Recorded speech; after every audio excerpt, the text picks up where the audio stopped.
He started taking interview of everybody. मुझे कहते माँ ऐसे ही बैठे हो, बार बेल बजे और कोई कहे अली का तबूत आया तो आपकी क्या हालत होगी. और I looked at him like Ali, मैंने कहा अली कोई टाइम कैसा होता है बेटा, what are you talking? मैं ये कह के उसको मैं किचन में चली गई, लेकिन he was insisting something. हमें शऊर नहीं था, he knew everything what was coming in his life. फिर अपने अब्बू को कहता है, इसी तरीके सारी बहनों को एमी चेक बुक निकाल के अपनी छोटी सिस्टर को कहता है दिस इज 1 लाख रुपए मेरे खून पसीने की कमाई है और बर्फ की कमाई है. आई वांट कि मैं अगर नहीं रहूंगा ना, वापस नहीं आऊंगा, तो ये तुम्हारी शादी के खाने के लिए है. And he give that cheque to my daughter.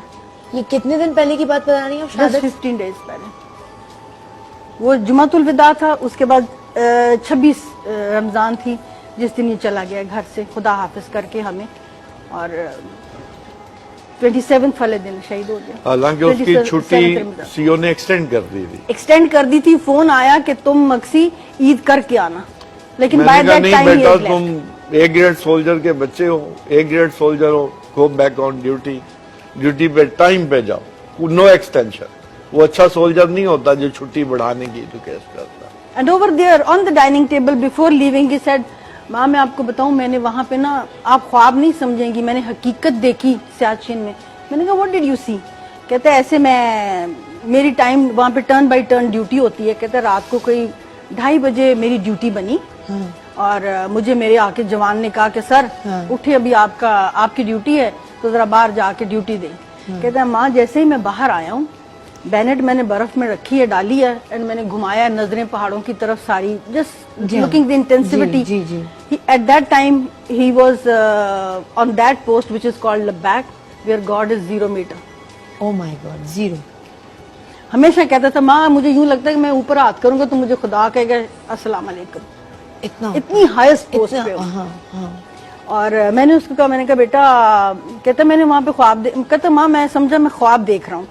कहता मैं बाहर निकला हूँ तो मुझे इतनी खूबसूरत सियाचिन की पहाड़ों से आवाज आई अजान की.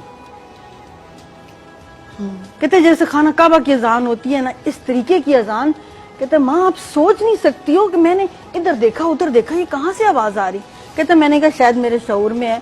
और कहते अपने आप से ही मैंने कहा मक्सी तहज्जुद का टाइम है, अब तेरे पे लाजिम हो गया तहज्जुद पढ़. और वहां उसने तहज्जुद पढ़ी, बाहर तहज्जुद पढ़ी. और कहते जैसे ही मैंने नमाज पढ़ के मैंने अल्लाह अकबर सलाम फेरा, कहते माँ मेरा अल्लाह जानता है कि मैं झूठ नहीं कह रहा हूँ, मैंने 2,500-3 हजार सफों का मर्द देखे, इतनी बड़ी दाढ़ियां और उनके सफेद लिबास, उन्होंने मेरे साथ नमाज पढ़ी. जैसे मैंने अल्लाह अकबर अस्सलाम वालेकुम कहा, उन्होंने भी कहा अस्सलाम वालेकुम. और कहता माँ मुझे खड़े खड़े, मैंने कहा ये ख्वाब है. कहते मैंने अपनी जोर से अपने आप को काटा और फिर कहते मैंने कहा नहीं ख्वाब नहीं, तो हकीकत देख रहा हूं मैं. और कहते फिर मैंने अपने आप को फील किया और मुझे 104 से कम बुखार नहीं था. आई केम इनसाइड द इग्लू और मैंने आके अपने जवान से कहा चाय बनाओ जल्दी करो. कहता साहब 2 मिनट भी आपने ड्यूटी नहीं दिया और आप अंदर आ गए हो, ये तो कोई बात ना हुई. कहता है देखो समंदर खान, उसका सरजमीन उसके बैटमैन का नाम था. कहता है सरजमीन तुम हमेशा मुझे कसीदे सुनाते हो, कभी तुम्हें वहां एक दाढ़ी वाला नजर आया, कभी तुम बर्फ क्रेविस में गिरने लगे थे तो तुम्हें किसी ने हाथ से पकड़ के बाहर निकाल दिया. तो आज मुझे जो तुम सुनाओगे ना, मैं तुम्हारा मजाक भी नहीं उड़ाऊंगा और मैं तुम्हें झूठा भी नहीं कहूंगा. वो कहता है साहब जी आप ये हमको बताओ कि आपने क्या देखा आज, जो आज हमारी बातों को सच मान रहे हो. आपका दिल चाहता था वो कभी आपको झंडे वाली गाड़ी में लेके जाए? बहुत ज्यादा. और ये भी उसने मुझे ये अल्फाज मुझे ये कहे. मैंने उसको कहता माँ तबूत आ जाएगा तो फिर. मैंने कहा बेटा, कहता माँ आपकी इसके अलावा क्या ख्वाहिश है? मैंने कहा बेटा मेरी जिंदगी की आखिरी ख्वाहिश है कि तुम्हारे अब्बू ने मुझे झंडे वाली गाड़ी में नहीं बिठाया. आई वॉन्ट कि you become a journal and I sit in your car. Oh my God. तो इतने लाशऊरी से शाइस्ता बेटा उसने यूं कॉलर ऊपर करके कहता माँ सोच को थोड़ा और ऊंचा कर लो. मैंने कहा व्हाट डू यू मीन सोच को ऊंचा? जर्नल की गाड़ी से ऊंचा क्या होगा? सही बात. तो मुझे कहते माँ तेरे आगे मैं झंडा सिर नगू कर दूंगा. कहते ये झंडे वाली गाड़ी तो बहुत छोटी सी चीज है जिसकी आपने ख्वाहिश की है माँ. And exactly after 15 days that flag was in front of me on the body of my son. 5 दिन मेरा बेटा बर्फ के नीचे दबा रहा है. रेस्क्यू पार्टी ने जाके उसको निकाला है, उधर से शेलिंग ऊपर से बर्फें गिरती रही हैं पहाड़ पूरा बन गया उनकी 5 लोगों की 6 लोगों की बॉडीज के ऊपर। और मेरे साथ कर्नल साहब यही एक बात कहते रहे, बच्चा जख्मी हुआ है, कुछ नहीं हुआ, फिक्र ना करो, ठीक हो जाएगा। इससे पहले कि मैं ब्रेक लूं, ये कैप्टन साहब का, कैप्टन शहीद का लास्ट लेटर है जो इस वक्त मेरे हाथ में है। इसकी ट्रांसलेशन मेरे पास है, उन्होंने अपने घर वालों के लिए लिख कर ये रखा हुआ था जाने से पहले। ये मैं पढ़ना चाहूंगी, फिर मैं ब्रेक लूंगी और उसके बाद अपने आज के सारे हीरोज को आपसे मिलवाऊंगी। कैप्टन साहब ने लिखा था, मेरे प्यारे वालिदैन, बहन भाई, बराए करम अपने आंसुओं को कंट्रोल करें।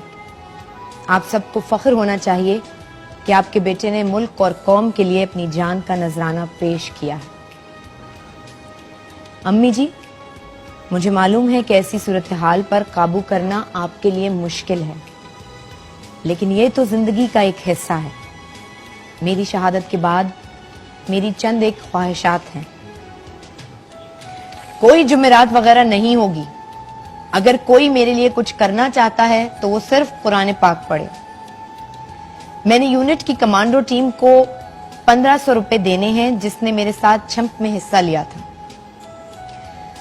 गुलबर्ग वाले पेट्रोल पंप पर पंचर वाले को 820 रुपए दिए हैं।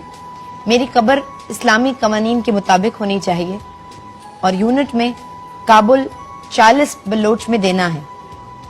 मुझे किसी के साथ कोई रंजिश नहीं है। मेरे लिए मेरे वालिदैन और मेरी फैमिली सबसे अच्छी है। अम्मी अब्बू, मैं आपको बहुत प्यार करता हूं और समझ लें कि मैं मुर्दा नहीं हूं, मैं जिंदा रहूंगा। ए पुत्र हटाते नहीं बिकते। हनी, छोटे भाई का जो बेटा है, उसको बल्लोच रेजिमेंट में जाना चाहिए। खुदा हाफिज, आपका कैप्टन